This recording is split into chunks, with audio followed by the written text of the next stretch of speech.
Kembali di Suara Unggul Kompas TV, Saudara. Kalau tadi sudah membedah bagaimana pertarungan di Pilkada Serentak 2024 di wilayah Jakarta, kita sekarang akan pantau hasil hitung cepat Lembaga Survei Indikator Politik Indonesia di Pilkada Sumatera Utara. Dan data yang akan saya tampilkan di layar kaca Anda di sebelah kanan layar kaca Anda ini, kalau Anda lihat pasangan calon nomor urut 1, Muhammad Bobi Afif Nasution dan Surya meraih 62,79%. Seperti yang Anda lihat di sebelah kanan layar kaca Anda ini.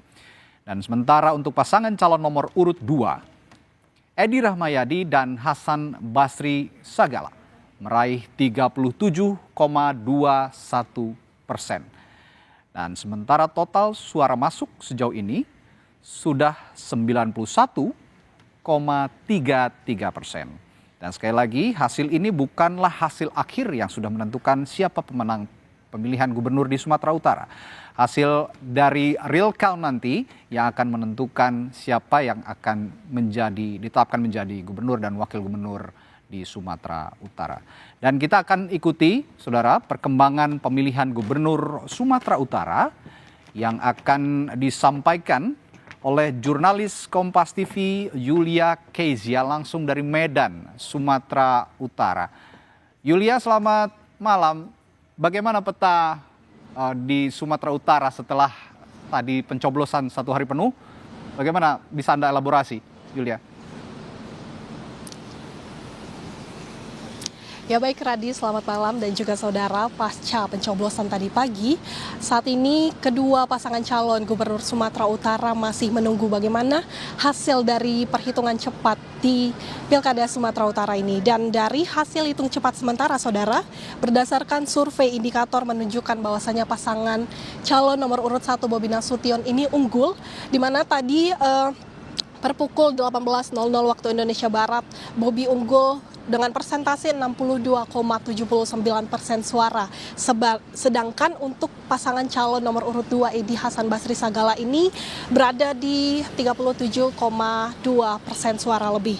Juga saudara, dapat kami sampaikan dua calon gubernur ini tadi pagi juga sudah menggunakan hak suaranya, di mana tadi calon gubernur nomor urut 1 Bobi Nasution ini telah melakukan pencoblosan di TPS 15, tepatnya di Kompleks Tasbih 1 di Kecamatan Medan Selayang. Sementara untuk calon gubernur nomor urut 2 Edi Rahmayadi ini melakukan pencoblosan di TPS 44 di Kecamatan Medan Johor. Dan informasi yang kami dapatkan, saudara, kalau untuk TPS Bobi di TPS 15, Bobi unggul sebanyak 104 suara, sedangkan untuk Edi mendapatkan 93 suara dengan total partisipan sebanyak 197 suara. Sementara kalau untuk di TPS Edi di TPS 44 ini Edi unggul sebanyak 146 suara, sedangkan untuk Bobi Nasution mendapatkan 65 suara dengan total partisipan sebanyak 216 suara. Namun memang saudara, kalau kita melihat dari proses penyelenggaraan di Kota Medan ini berjalan lancar, tetapi karena cuaca hujan, ada beberapa TPS yang memang terdampak dari hujan dan juga terkena banjir. Dan informasinya juga, saudara, pihak KPU Sumatera Utara sendiri membenarkan peristiwa ini. Dan saat ini memang KPU Sumatera Utara saat ini masih menginventarisir jumlah pasti dari TPS yang terdampak ini, apakah nanti akan dilakukan penundaan atau tidak. Dan ini, saudara, nanti pasangan calon nomor urut 1 Bobi dan juga wakilnya Surya akan bersama-sama berkumpul di rumah pemenangan di Jalan Balai Kota Medan untuk menyaksikan bagaimana hasil perhitungan suara sementara. Sementara kalau untuk calon gubernur nomor urut 2 Edi Rahmayadi ini akan menyaksikan hasil hitung cepat di kantor PDIP Jalan Hayamuruk Kota Medan. Dan dapat kami sampaikan juga, saudara, tadi ketika mewawancarai calon gubernur nomor urut 2 Edi Rahmayadi ini mengatakan bahwasannya dirinya masih optimis untuk mengejar suara dari Pilkada 2024, karena memang, saudara, ini hasil quick count belum sepenuhnya karena masih sekitar 90% suara, dan ini juga hasil quick count ini masih bukan hasil resmi karena memang nantinya Komisi Pemilihan Umum Sumatera Utara atau KPU Sumatera Utara akan melakukan rekapitulasi secara berjenjang dari hari ini Rabu 27 November 2024 hingga Desember, 16 Desember 2024. Kita akan mengawal Radi bersama-sama bagaimana nantinya hasil hitung cepat sementara ini dan bagaimana nanti hasil dari Pilkada 2024 di Sumatera Utara. Kembali ke studio, Radi. Ya, Kezia, Anda tadi mengatakan memang belum hasil akhir. Memang betul belum hasil akhir, tapi ada beberapa lembaga survei yang sudah mengeluarkan atau merilis juga hasil hitung cepat. Salah satunya adalah indikator politik yang tadi sudah saya sampaikan datanya bahwa Bobi Afif Nasution dan Surya meraih 62,79%, sedangkan pasangan Edi Rahmayadi dan Hasan Basri Sagala memperoleh raihan 37,21%. Ini gap yang cukup jauh meski belum hasil akhir, tapi saya ingin tahu responsnya seperti apa dari beberapa hasil lembaga survei dari hitung cepat ini. Masing-masing paslon ada respons sejauh ini? Baik, Radi, kalau untuk saat ini kami juga masih menunggu informasi resmi dari beberapa respon melihat dari hasil hitung cepat sementara ini seperti apa. Jadi kalau ditanya bagaimana respon dari beberapa, ya pasti tentunya kita akan menunggu bersama-sama bagaimana nantinya respon dari para pasangan calon Gubernur Sumatera Utara Pilkada 2024 ini, Radi. Baik, terima kasih Yulia Kezia melaporkan langsung dari Medan, Sumatera Utara. Nanti Anda akan juga memperbarui lagi informasi dari sana jika memang ada respons dari masing-masing pasangan calon terkait hasil quick count dari beberapa lembaga survei. Saudara, hasil hitung cepat untuk Pilkada Gubernur Sumatera Utara dan Indikator Politik Indonesia sudah kita pantau hasilnya. Lalu apa saja yang bisa dianalisis dari hasil hitung cepat itu?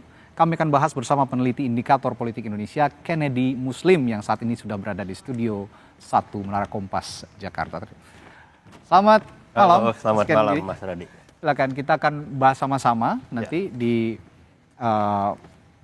segmen ini bahwa kekuatan politik di Sumatera Utara sepertinya sudah mulai tampak bahwa Bobi Surya tidak jauh hasilnya dengan hasil survei indikator politik yang dilakukan beberapa bulan yang lalu ya. Ya, benar. Gambarannya seperti apa? Apakah memang pemilih di Sumatera Utara ini sudah terafiliasi sejak lama dengan Bobi Surya karena suaranya tidak jauh dengan apa yang sudah dipaparkan indikator sebelumnya. Kita melihat dari tren survei memang tidak ada kejutan untuk di Provinsi Sumatera Utara ya. Okay. Hasil quick count tracking sangat dekat dengan hasil survei terakhir yang kami pernah rilis. Itu di sekitar angka 62% untuk pasangan Bobi melawan pasangan Edi. Di 32 ya, terakhir di hasil QC. Ini kita bisa lihat terbaru ya. Ini yang terbaru dengan data masuk di 91,33%. Pasangan Bobi unggul secara signifikan dan ini bisa dikatakan cukup konklusif ya memenangkan Pilkada di Sumatera Utara. 62,79% melawan 37,21% gitu untuk pasangan Edi Rahmayadi dan Hasan Basri gitu. Apa yang membuat gapnya begitu jauh? Faktor apa yang mempengaruhi itu?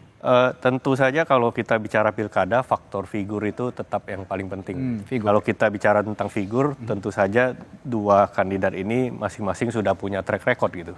Track record di sini bisa dikaitkan dengan approval rating tentu saja.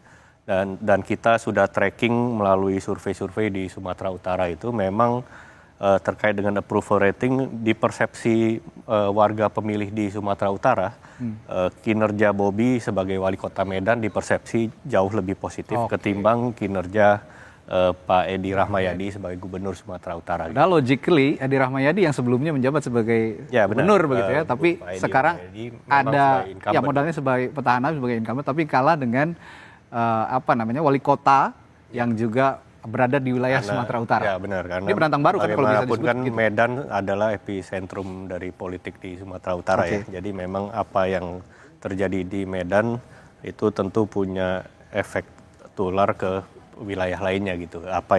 Sosialisasi dari kinerja Bobi itu sendiri. Dari beberapa debat pilkada yang diselenggarakan di Sumatera Utara, kita juga kan beberapa kali menyaksikan ada adu program, adu visi misi begitu. Ada saling sindir juga tentang program-program mereka masing-masing. Apakah itu yang punya pengaruh besar atau memang hanya lebih balik lagi ke sosok mereka sendiri? Tentu saja faktor paling utama tentu di faktor sosok personal dari masing-masing kandidat itu sendiri ya. Tapi jangan lupa memang masih ada efek dari popularitas presiden terdahulu, Presiden Jokowi untuk di Sumatera Utara gitu ya. Bagaimana itu punya impact, punya efek elektoral terhadap menantunya Bobi di Sumatera Utara gitu. Dibilang ini Presiden ke-7 Republik Indonesia Joko Widodo yang mantunya adalah Bobi Nasution versus PDI Perjuangan sendiri di sana yang Ya, kemarin kan sendiri. karena dari sisi mesin partai pun juga semua solid di belakang Bobi Nasution melawan PDIP. Ya, Perjuangan koalisinya sendiri. juga banyak partai yang mendukung begitu. Mesin partainya juga cukup kuat. Nah, kalau soal demografi, topografi pemilih begitu dari hasil pilkada Sumatera Utara, mana yang lebih dominan? Kalau kita lihat dari kelompok umur, misalnya dari kelompok Kalau umur. dari kelompok umur ya, kalau kita melihat kelompok pemilih muda itu dominan ke Bobi gitu. Jadi polanya itu kalau untuk pemilih Bobi itu semakin pemilih muda semakin tinggi dukungannya untuk Bobi, sedangkan pola yang terbalik terlihat untuk Pak Edi Rahmayadi gitu. Oke. Ketika kelompok pemilih yang lebih tua dukungannya lebih tinggi untuk Pak Edi gitu. Sedangkan dari sisi etnis juga hampir semua etnis unggul Bobi Nasution, kecuali mungkin agak berimbang dari hasil survei kami yang terbaru itu mungkin di etnis Mandailing gitu. Oke Mas Ken, kalau tadi kelompok umur, bagaimana dengan kelompok latar belakang pendidikan ataupun juga kelompok pekerja? Sekarang dari latar belakang pendidikan dulu. Ya, latar belakang pendidikan tidak ada pola tertentu ya. Jadi memang Bobi cukup unggul di hampir semua level latar belakang pendidikan, dan juga dari kategori pedesaan, perkotaan juga Bobi unggul di dua-duanya gitu. Ya, sekali lagi kalau memang Bobi Nasution ini unggul berdasarkan hitung cepat begitu, apakah ini juga bisa menggambarkan hasil akhir meskipun nanti hasil akhir akan ditentukan oleh KPU, karena gapnya cukup jauh ini untuk dikejar juga. Apakah masih rasional untuk dikejar, itulah kira-kira. Jadi hasil quick count ini memang bukan hasil resmi Ya, dari betul. KPU ya, tidak bisa dijadikan basis untuk melantik. Tapi tentu kita punya pengalaman panjang bahwa hasil quick count ini bisa dipertanggungjawabkan secara akademis, bahwa selisihnya tidak akan melebihi margin of error dari hasil resmi KPU. Margin of error-nya berapa Mas Ken? Sekitar 1% ya. 1%-an ya. Rata-rata lembaga survei memang memiliki margin of error 1%. Dan kalau lihat, berarti kalau saya sedikit simpulkan, kalau melihat gap yang seperti ini, artinya ini sedikit tidak rasional untuk bisa dikejar, atau masih bisa ada peluang untuk dikejar? Sepertinya udah hampir tidak mungkin ya, maksudnya kalau kita melihat gap yang sebegitu besar dengan data masuk udah hampir 100% ya, jadi sudah hampir 91,33% dengan margin of error hanya 1, sekian persen gitu. Jadi ya udah sangat sulit untuk angka elektabilitas ini mengalami dinamika yang berarti gitu. Oke, ini masih memang masih berjalan. Kalau misalnya real count masih berjalan meskipun ini sudah tetap, tapi ya sekali lagi kita disclaimer bahwa ini bukan hasil akhir yang resmi, begitu. Yang resmi adalah dari KPU Provinsi Sumatera Utara. Tentu saja nanti kita akan sama-sama simak hasil akhirnya bagaimana, meskipun gapnya masih terlalu jauh. Tapi ya ada sedikit banyak riak yang mungkin muncul terjadi nanti di tengah-tengah itu ya, mungkin Mas Ken ya kira-kira. Baik, terima kasih Mas Ken Muslim telah bergabung bersama kami di Suara Unggul Kompas TV. Dan nanti sesaat lagi setelah jeda saudara, kami akan kembali dengan bahasan exit poll di Pilkada Jakarta untuk membedah masing-masing variabel yang bisa kita ulas, mulai dari sisi usia, sisi pemilih berdasarkan pendidikan dan sebagainya untuk Pilkada Jakarta. Sesaat lagi di Suara Unggul Kompas TV. Tetaplah bersama kami.